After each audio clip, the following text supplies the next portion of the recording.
Hey, welcome to my summer haul third video from Player's Choice.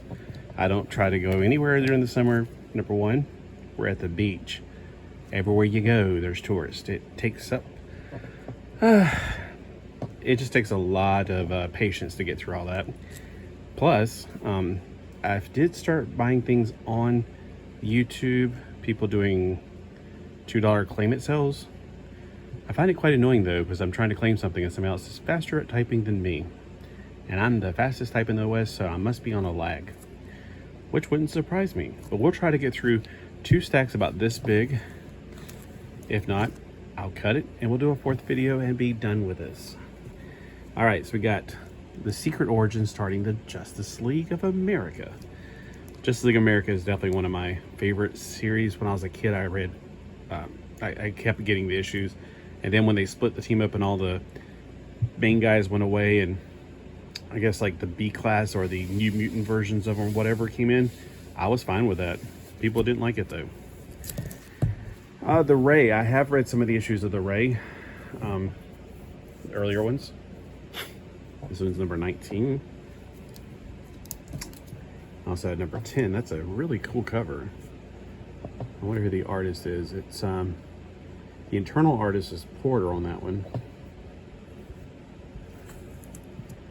And I think I've read this one actually, number 5.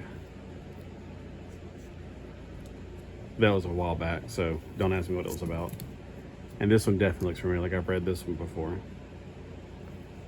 So I must have read like the first 5.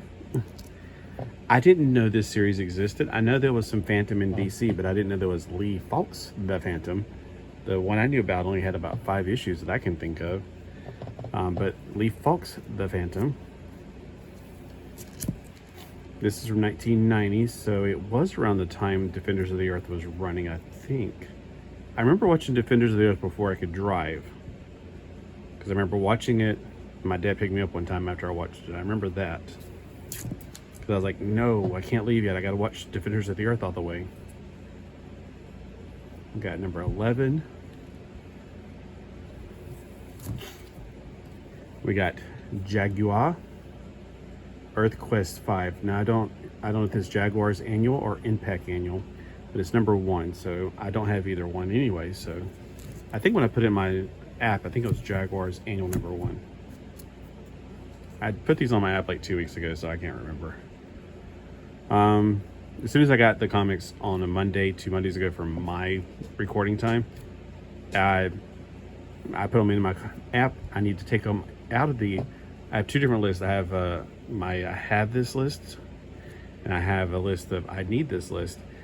That way I know what I'm focusing on. And plus, when it gets to newer comics that I still want, sometimes the covers, it's like, how many different covers do you need? And I can't tell if I already have it. Plus, I keep resetting the comics, so I'm like using a card to figure this out.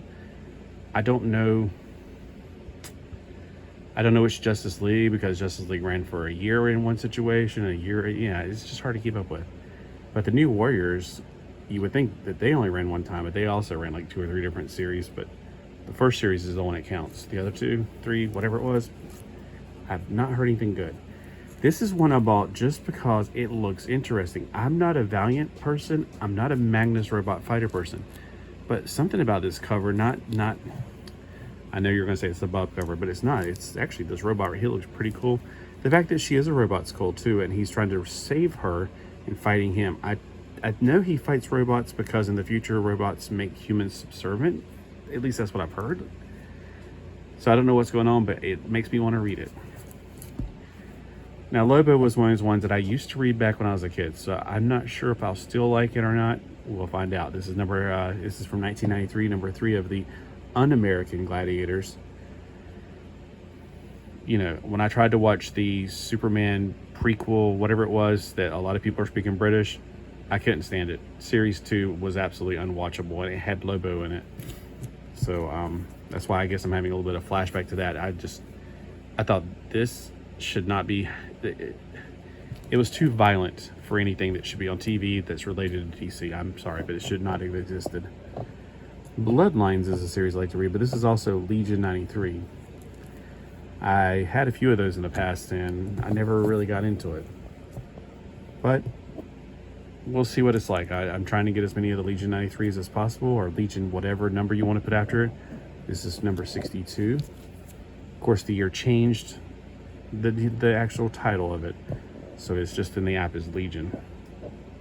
So Legion 92 and Legion 94 are a continuation of each other.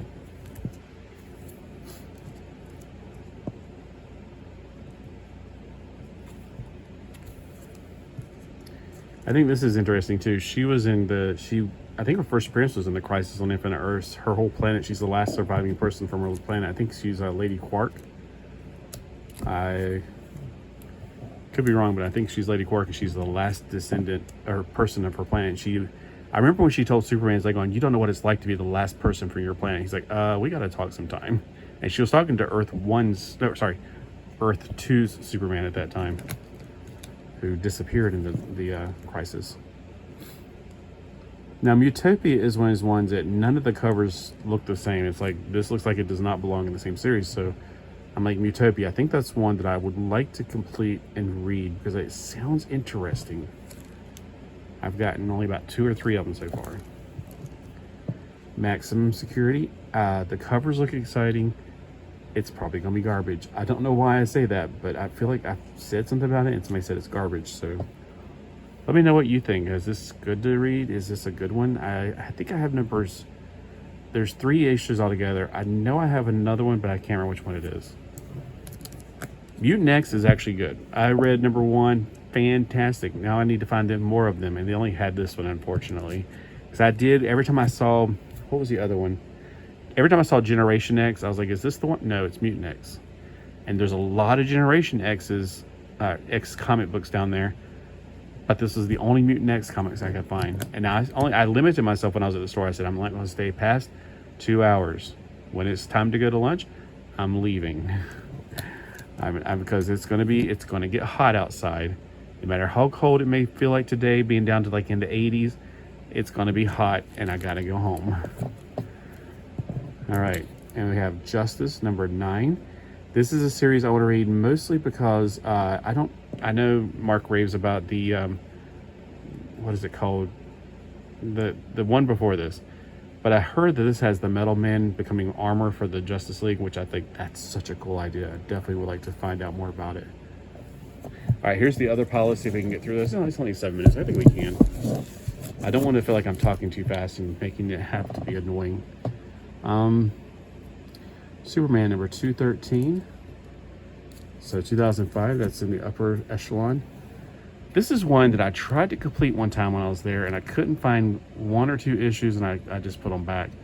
Here I am. It's not complete again, but I figure, hey, if I grab some now, maybe magically the other ones will appear later.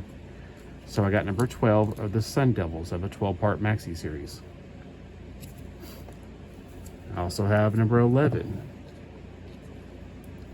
And I don't know if this is good. It's Dan Jurgens, so who knows. But it looks cool. It looks very interesting. Number 10. Number 9. And probably the other half is still down there waiting for me to get it one day. Because I think it was missing like some issue, like probably number 8, you know. Every time I see this, I think this is that woman from the Eurythmics. I want to dive into your ocean. Once again, that is Lady Quark. Oh, I got the name right. It's Lady Quark. From the first appearance being in Crisis when her world died and she was the last remaining person of that planet. Lady Quark and Starman. I don't remember reading any of the Starman, but I think, now correct me if I'm wrong because I don't know. I think it's the same one that I read back in the late 80s, the same character, but I could be completely wrong. I don't know. But I'm interested in finding out. This is number 8, so it's toward the beginning. They could be totally different characters. There's a Starman that appeared for 1 issue in that DC line that ran for like about 13 issues. It was like Famous First or something like that. Totally unrelated. There's a Starman of the 80s or late 70s, early 80s that I remember reading. He actually appeared on Justice League Unlimited, because I got the action figure in both red and blue. And there's this Starman, which it could be a different person altogether. And then there's the Starman that looks like he's just wearing plain old clothes, like during the grungy aftermath. Here's a Star Trek Deep Space Nine number 11. I think after I got a Star Trek, I was like, well, I guess Deep Space Nine, I don't mind reading it. It's not going to be as annoying as the original first few, like 2-3 seasons. The first few seasons of Star Trek Deep Space Nine, I hated them so much. I watched them, but I was like, this is grinding my gears. It's nothing but politics. It's irritating beyond belief. Right, it was nothing like The Next Generation, and Voyager was such a relief because it's like, oh, thank goodness we got something else to watch. But when Worf got on there, it got good. So, telling you that. Slingers. It's 90s. You gotta love the 90s. I'm pretty sure this is the 90s. If not, by golly, it looks like it. Pretty sure though. Gunfire. Somebody said Gunfire was good, so I was like, all right, well, they have more, so I'll grab a few while I'm there if I see them. I got number 11. I don't think it went past a year. Number 10. That cover's pretty cool though. Look at that. It looks like, wait a minute, is this Gambit? Is this DC's Gambit? Because it's got the stick, it's got his coat, it's even got kind of the, by golly, that's Gambit. There's just no getting around it. Yeah, that may be why they don't have any more issues after that, pretty much. Number 9. Number 2. And I think I have number 0 already. That's when somebody said it was good. Guy Gardner, hilarious. This is Joe Staten's art, I'm pretty sure. Yep, Staten. You can tell his art. His characters have really thin heads or something. There's something about them. Plus, I mean, I was a big E-Man reader when I was a kid, so I kind of pointed out. And this is Guy Gardner, Warrior, when he went from being a Green Lantern to Warrior. Still haven't got to the issue where he transfers over, but I'd like to find out why or how. And look, he's got, like, he turns himself into weapons, so I don't think that's a Green Lantern ability, unless I'm just oblivious. And this may be where you find out how, because the zeros are normally origins, but then again, they did kind of 0 hour, the beginning of tomorrow, 0 hour. It was kind of like they made everybody, it kind of was a soft reboot for the Crisis, one of their Crisis, you know, they do. Hawk World, this is actually from 90. I remember having a comic book of the Flash and Hawkman fighting the Shadow back when I was a kid, that guy right there. Or was it Flatman or something like that? He could basically turn into a shadow, which is, anyway.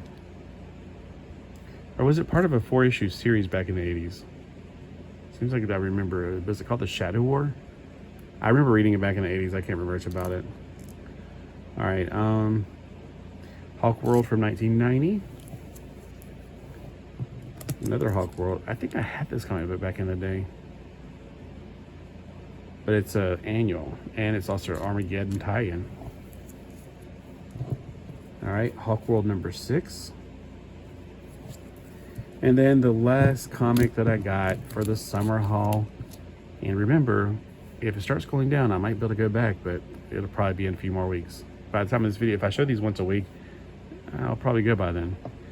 All right, we got number 38 from Hawkman from 2005. I'm not sure what's going on here, but it's like there's 2 Hawkmans.